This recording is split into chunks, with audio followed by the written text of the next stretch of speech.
is with a heavy heart that I am addressing the nation today. It is exactly a year that the mortal frame of my beloved brother Quaid Azam parted from me and you all, and the whole nation was left fatherless. Quaid Azam's sad demise was a great catastrophe that had befallen on the nation. But for me personally, it was a severe shock and a death blow. From the age of 8, I was taken under his tender care and protection, and he brought me up and educated me. It would have been very difficult for me to have borne this grief of mine with courage and fortitude, but for the sympathy from the multitudes of people, which was a bulwark of strength for me and helped me to endure my grief and sorrow.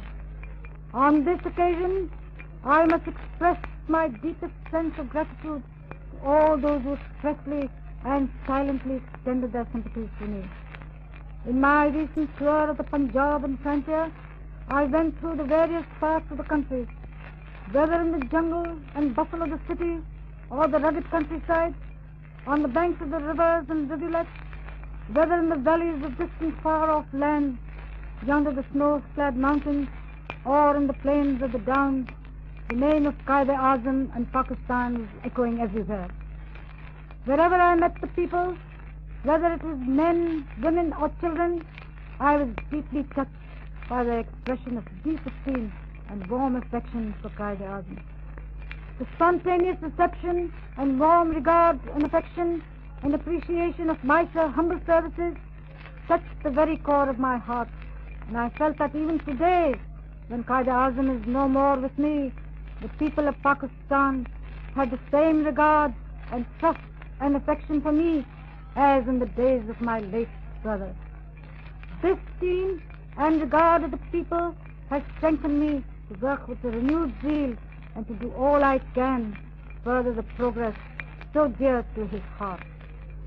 Every man, woman and child knows Quaid Azam and his mission and his achievements. It is not possible for me to allude to them in the geographic details.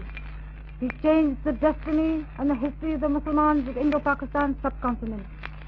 Torn by internal dissensions, swayed by selfish and decayed leadership, playing to the tunes of our opponents, Muslims were being drifted away from their glorious destiny.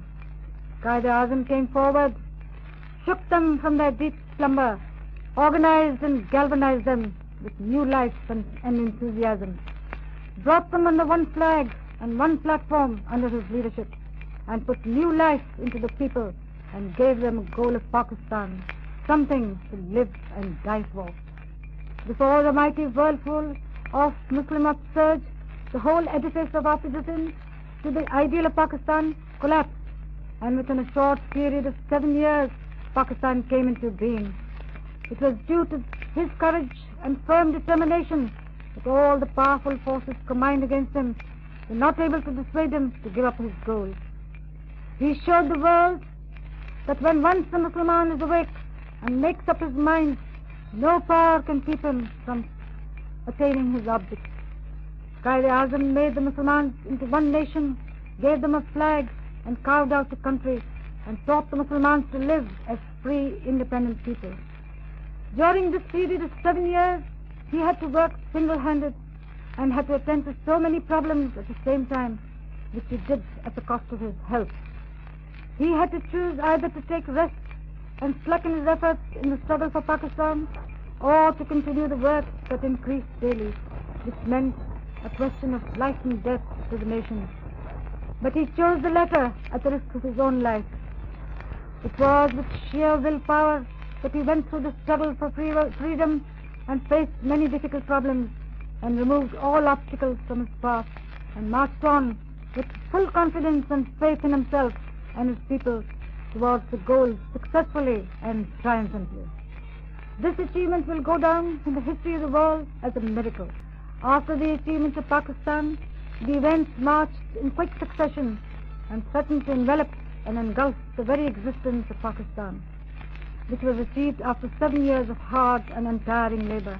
Millions of refugees wended their way to Pakistan even before any machinery of the government had been established. Economic fabric of the newborn state was threatened with collapse under a well-laid and carefully executed program controlled from without. The beautiful and smiling land of Kashmir was ravaged. To arrest the adverse effects of these and other events, Quaid-e-Azam threw away the cannons of caution of health to the winds and set up his task of consolidation of Pakistan with greater vigor and longer hours of hard work, and as a statesman foresaw the danger to the state. With single-minded devotion and determination, he refused to brook any delay and succeeded in his task of laying the foundation of Pakistan firmly that it has come to stay. As Quaid-e-Azam says in his last message, foundations of your state have been laid, and it is now for you to build, and build as quickly and well as you can. So go ahead, and I wish you Godspeed. The question of Kashmir was nearest to Quaid-e-Azam's heart during the last few days of his life. The only news which interested him, whether on the radio or in the papers, was regarding Kashmir. He always felt very unhappy that this problem was delayed. His wish to free Kashmir was not fulfilled during his lifetime. I hope the people of Pakistan will not rest and will make every sacrifice till the last wish of Quaid-e-Azam is fulfilled. Quaid-e-Azam has left a lasting monument in the hearts of the people. My appeal to the Muslims, and especially to the youth, both men and women, is study his principles and teachings of Quaid-e-Azam. Work hard and with singleness of purpose. Organize a band of selfless workers so that they may be able to contribute their share towards building up. Pakistan was achieved after great sacrifice, and it is your duty to see that it shall live forever. The world is watching your activities, and you have to prove that you are capable and worthy of shouldering your responsibilities. Remember, Islam expects every Muslim to do his duty by his people. You should never forget the difficulties and obstacles Quaid-e-Azam had to face in the achievement and in the later on in laying the foundations of Pakistan so that it may live forever.